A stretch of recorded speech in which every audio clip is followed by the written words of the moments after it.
गौरी के ललना हमारा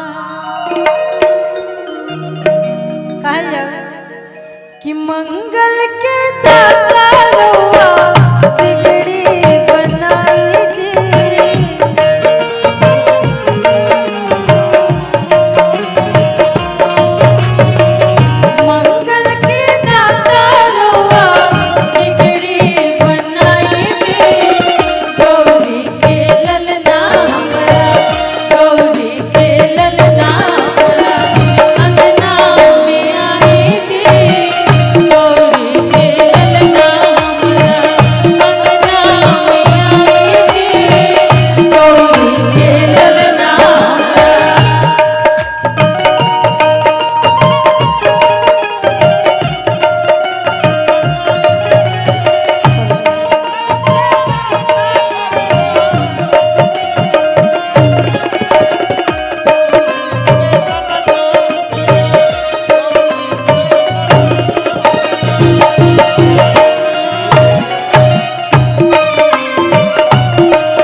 देवी देवता घर में सबसे दुलरुआ गणेश जी के कहल जाला। भक्त कहता कैसे सब देवता में रउआ पहले पूजाइले।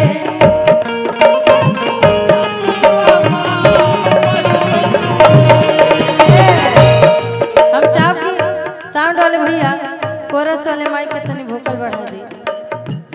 सब देवता में रउआ पहले पूजाइले।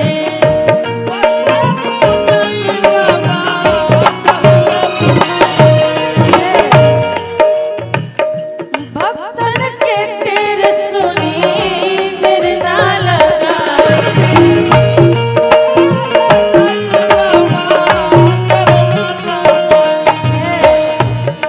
भक्त कहता गणेश जी से शुभ लाभ रिद्धि सिद्धि, शुभ लाभ रिद्धि सिद्धि संग मेरे आई जी। शुभ लाभ रिद्धि सिद्धि संग मेरे आई जी। गौरी के ललना हमरा, गौरी के ललना हमरा अंगना में आई जी। गौरी के ललना हमरा अंगना में आई जी। गौरी के ललना हमरा।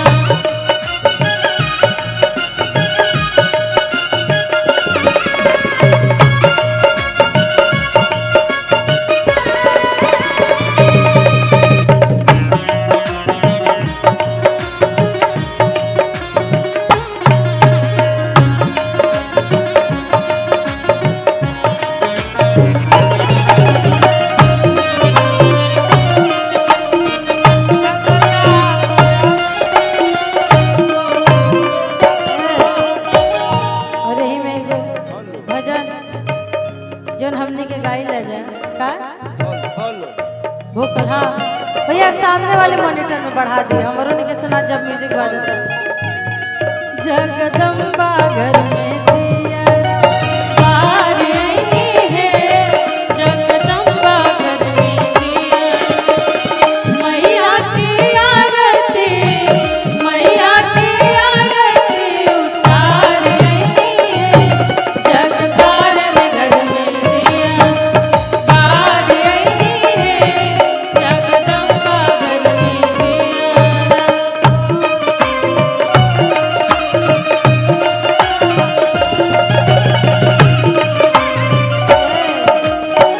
और देखिए ऐसे हमने के हेलो भैया कोरस वाले माइक में थोड़ा सा साउंड दे दीजिए, देखिए आवाज नहीं आ रहा। हेलो मॉनिटर में कहीं जस्ट मंच पे पड़ा है।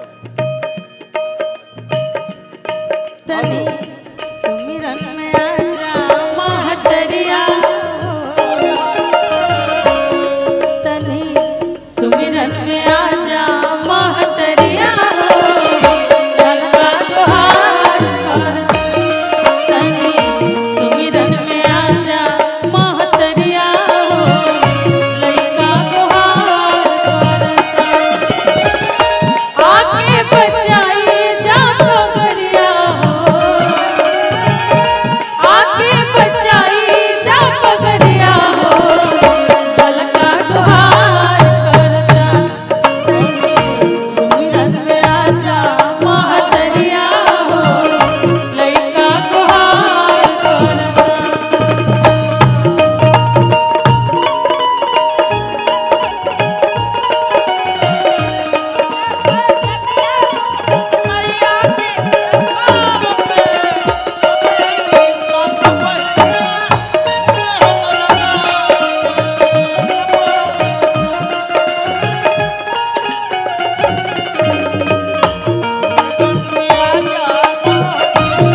भक्त कहता जौन भक्त हम यस कलाकार रहता वो का कहता माई से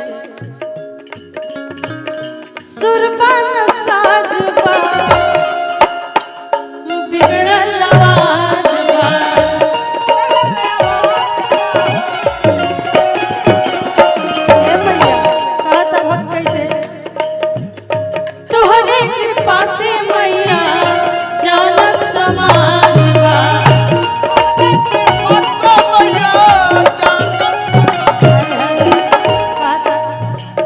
सुरबन साजबा बिगड़ल आवाजबा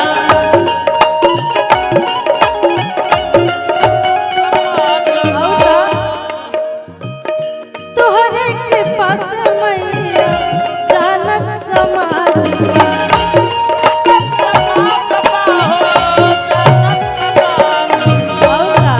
कहता कि हम राउर दरबार में माई समझी तो एगो भिखारी बन के आइल बनी और अपन झोली पसारा तनी खाली इतने आशीर्वाद दे दी माई कि अभी तक ले हम जैसे सुख दुख से लड़त आइल बनी खैर सुख से तो कोई लड़ेला ना लड़ेला दुखे से तो बस ऐसे ही लड़त रही इतना शक्ति दे दा कि दुख भी आए तो हम ऐसे ही लड़त रही और अपन जीवन में ऐसे ही आगे बढ़त रही कहता कैसे हो बन के आइल पानी हम तभी करिया हो बन के आइल पानी हम तभी करिया हो लइका तुहार करना सुमिरन में आजा महतरिया हो लइका तुहार करना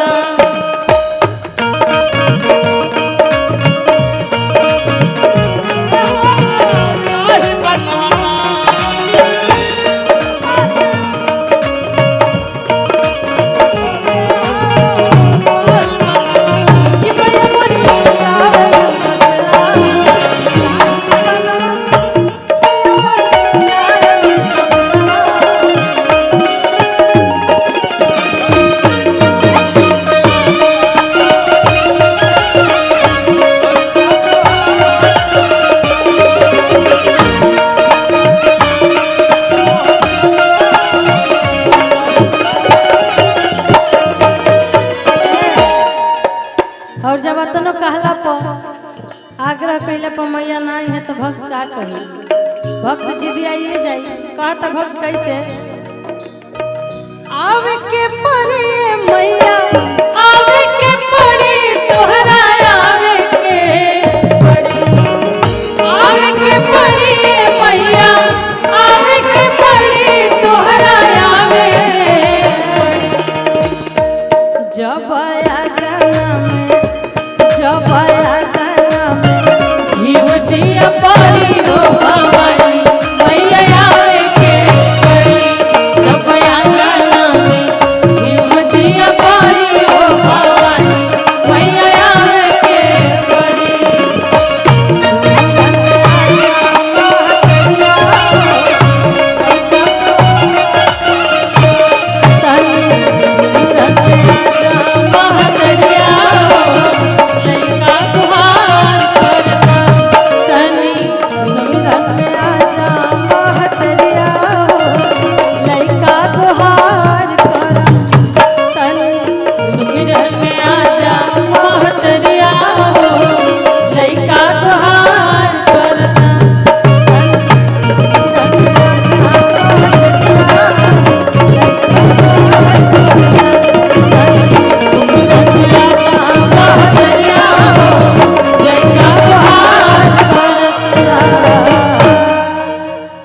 जी आई सब कारनामा जे करवा तर हमरा मालूम बा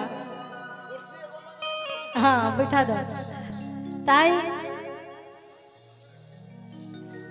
सबसे पहले और हमनी के बीच में कलाकार के तौर पे देख लिया फिर हमनी के छोट भाई रघु भी उपस्थित बाड़े आप सभी के बीच में हमरा हिसाब से जहाँ तक लागेला ये अपना उम्र में जितना भी इनका उम्र के लड़का होत हुई ये लोग ये कलाकारी लाइन में जितना भी बड़े सब कोई से ज़्यादा अच्छा और बहुत सभ्य तरीका से गीत गाए वाला हमरा नजरिया से तो रघु बाड़े। बस आगे के मालूम ना, लेकिन फिलहाल जैसन बाड़ा जौन गीत गाओ तारा निमन से इहे गाओ। बाकी माता रानी की कृपा इनको पर बनौले रखस और हमनियों पर बनैले रखस। और आज जितना हमने के गार्जियन लोग सुने वाला नहीं खेलो से बेसी हमने के यूट्यूबर भाई लोग आ गए सब कोई के स्वागत बा। ये लोग सब तू ही करवैले बाड़ा। ये लोग चलिए जरा ना अच्छा बात बा, आइल बा लोग बहुत बढ़िया बा। बिना खैले नहीं खे जाएगा ठीक नो भैया, तू लोग के व्यवस्था करवा के करवैले बड़े, खाए पिए के सब व्यवस्था बा, खा लिया खाना वाना खा के जाए के बा। खा लिया लोग खाना तब और मंच पे हमने के म्यूजिशियन बड़ भैया अंदीप बाबा और बंटी भैया के बहुत बहुत स्वागत है, अभिनंदन बा। और हमने के मंच के उद्घोषक जौन पिछली बार डांट सुन ले रहन बहुत बहुत चमचाम धर्मेंद्र भैया के भी स्वागत अभिनंदन बा। हमार आवाज लागल बा कि साउंड ही साउंड बा? ना ना हमार आवाज लागल बा। चलिए आई, अगर कोई भूल चूक हो तो क्षमा करब जतनी हमार आवाजो लागल बा। इतना अच्छा बल्कि इंडोर में कार्यक्रम होता।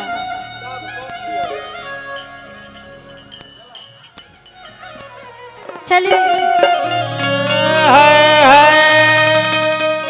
हम चाहब कि कार्यक्रम की शुरुआत एगो सबसे पहले भजन से कही जाओ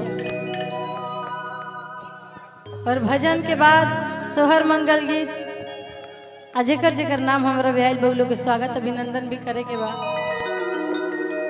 ताई एगो गणेश वंदना से कार्यक्रम की शुरुआत कल जाओ।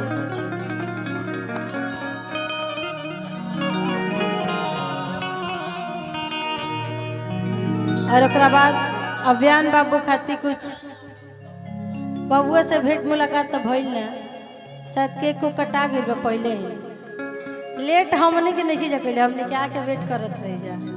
एजा कुछ हिंदी सॉन्ग के कार्यक्रम चलत रहे। अब आइल बा लोग मिजाज में, इतनी भोजपुरिया मिजाज में आइल बा लोग, तनी सोहर मंगल गीत हो ताई कहे के बा कैसे कि मंगल के